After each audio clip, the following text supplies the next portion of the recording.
రకాల చర్మ సమస్యలకు శాశ్వత పరిష్కారం ఈ శ్రీత 9281458181. ఓం అరుణాచలేశ్వరాయ నమః. ఇసుక వేస్తే రాలనంత మంది భక్తజనం అరుణాచలం పైన కనిపిస్తున్నారండి. ఎంత సుందరంగా ఉందో తెలుసా? ఆ పరమేశ్వరుని దర్శించుకునేందుకు ఒక్కొక్కరు వీళ్ళూరుతూ ఉన్నారు. ఒక్కసారి ఆలయం గురించి చెప్పాలండి. ఖచ్చితంగా ఎంత దేదీప్యమానంగా వెలిగిపోతుందో తెలుసా? చూడడానికి నిజంగా రెండు కళ్ళు సరిపోవట్లేదు. ఒకసారి ఎలా స్మరించుకుని వెళ్తున్నారో చూడండి. వీళ్ళంతా కూడా దర్శనం ముగించుకుని వస్తున్న వాళ్ళు. ఇవాళ ఉదయం నుంచి చూసుకుంటే గనక 2.5 లక్షల మంది స్వామివారిని దర్శనం చేసుకుని వచ్చారండి. దగ్గర 5 లక్షల వరకు ఇవాళ స్వామివారిని దర్శనం చేసుకుంటారని చెప్పారు. ఆ శివయ్య దర్శనానికి ఇప్పటికీ 2.5 లక్షల మంది వచ్చారు.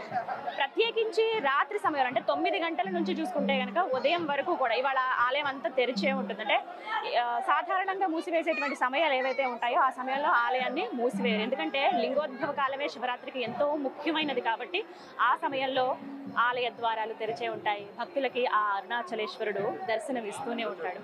ఎంతో మంది భక్తులు ఇప్పటి వరకు దర్శనం చేసుకున్నారు. అలాగే గిరి ప్రదక్షిణ చేయడానికి సిద్ధంగా ఉన్నారని చెప్పాలండి. తెలుగు వాళ్ళని చాలా మందిని నేను చూశాను. అలాగే కర్ణాటక నుంచి చాలా మంది వచ్చారు. ఇక తమిళనాడు వాళ్ళైతే వారి చెంతనే ఉన్నారు కదా అరుణాచలేశ్వరుడు. ఎప్పుడు నిత్యం వస్తూనే ఉంటారు. ఇక ప్రత్యేకంగా శివరాత్రికి దర్శనం చేసుకునే వాళ్ళు కొందరు. ఇక నార్త్ సైడ్ నుంచి కూడా చాలా మంది వచ్చారు. ఇంకొంతమంది దేశ విదేశాల్లో ఎవరైతే సెటిల్ అయి ఉన్నారో శివరాత్రికి మేము అరుణాచలం పైన ఉండాలి, ఈ అరుణగిరి దగ్గర మేము కాసేపైనా ఆ శివయ్యని స్మరించుకుంటూ గడపాలి, ఆ శివయ్య సన్నిధిలో ఉండాలని అనుకునే వాళ్ళు ముందుగానే వచ్చి ఇక్కడ ఎక్కడ ఖాళీ లేదని చెప్పాలండి. ప్రతి ఒక్క రూమ్స్ కూడా ముందుగానే బుక్ అయిపోయి ఒక వారం 10 రోజుల నుంచే ఇప్పటికిప్పుడు దొరకడం అంటే చాలా కష్టమైంది. అలాగే కొన్ని ఆలయ కమిటీ వారి కొన్ని సత్రాల్లాగా కొన్ని ఆశ్రమాలు ఇక్కడ చాలా చాలా ప్రత్యేకం. రమణాశ్రమం కావచ్చు, అలాగే వివిధ స్కందాశ్రమం కానీ ఇవన్నీ కూడా చాలా ప్రత్యేకమైనవి. ఇక్కడ ఈ ఆశ్రమాలు ఉండాలనుకునే వాళ్ళు. తమిళులకు సంబంధించినటువంటి కొన్ని ఆశ్రమాలు కూడా ఉన్నాయి. వాటిల్లో అంటే తక్కువ ధరకి ఉండి ఒకరోజు ఉండి వెళ్ళిపోయే విధంగా, అలాగే వాళ్ళ సామాన్లు భద్రపరచుకోవడానికి కావచ్చు, ఇలా కొన్ని ఏర్పాట్లు అయితే చేశారు. ఎంత చేసినా కానీ ఇంతమంది భక్తజనం వస్తున్నారనంటే వచ్చిన వాళ్ళు వస్తూనే ఉన్నారు, వెళ్ళే వాళ్ళు వెళ్తూనే ఉన్నారు. దగ్గరగా 5 గంటల సమయం పడుతుందండి ఆ శివయ్య దర్శనానికి. ఎందుకంటే ఈ మార్గం మనం చూడొచ్చు.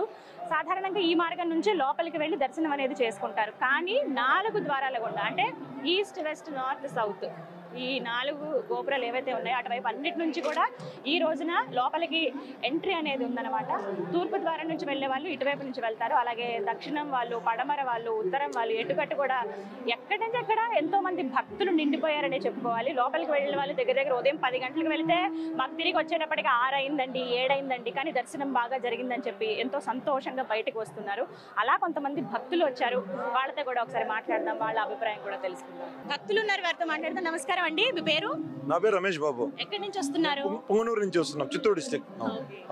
ఇదేనా మొదటిసారి రావడం? ఎప్పుడు వస్తుంటారా? 2 టైమ్స్ అది థర్డ్ టైం వస్తుంది. అవును. శివరాత్రికి ఎప్పుడైనా ఇంతకు ముందు వచ్చారా? ఫస్ట్ టైం ఇది. ఫస్ట్ స్వామి బ్లెస్సింగ్స్ తీసుకోవాలని వచ్చినాము.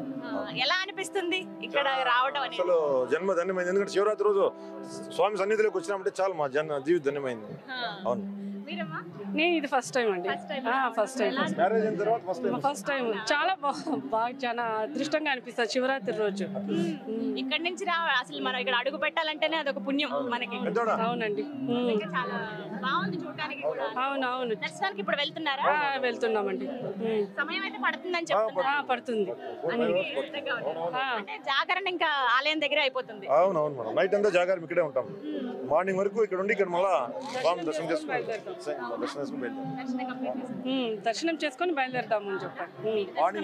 ఎంత టైం అన్నా కానీ మార్నింగ్ వరకు ఉండి ఇక్కడే స్టే చేసి దేవుని దగ్గర బ్లెస్సింగ్స్ తీసుకోవాలి. సంతోషం అండి, మీకు దర్శన భాగ్యం బాగా కలగాలని ఆ శివుడిని కోరుకుంటున్నాను. Thank you so much. So చూసారు కదా, ఇలా ఎంతో మంది భక్తులు చిత్తూరు నుంచి వచ్చారట. ఇలా కేవలం చిత్తూరే కాదండి, ఎక్కడెక్కడి నుంచో భక్తులు వచ్చి దర్శనం చేసుకుని వెళ్తున్నారు.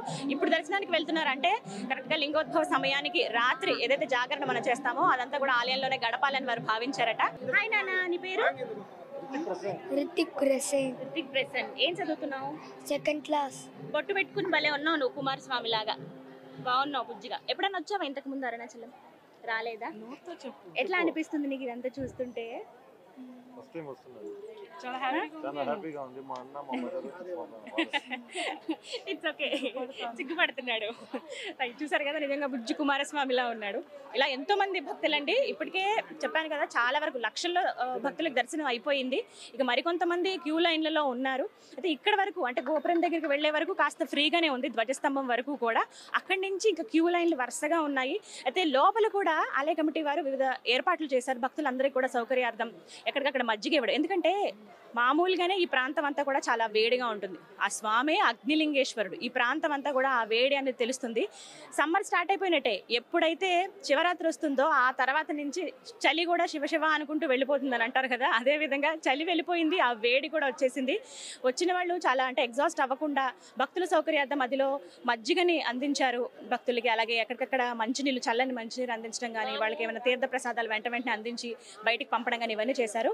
అలాగే ఇవన్నీ కూడా స్వచ్ఛందంగా కొంతమంది వివిధ ప్రదేశాల నుంచి వచ్చిన వాళ్ళు, హైదరాబాద్ ఎల్బీ నగర్ నుంచి వచ్చిన వాళ్ళేమో మజ్జిగని అందించారు.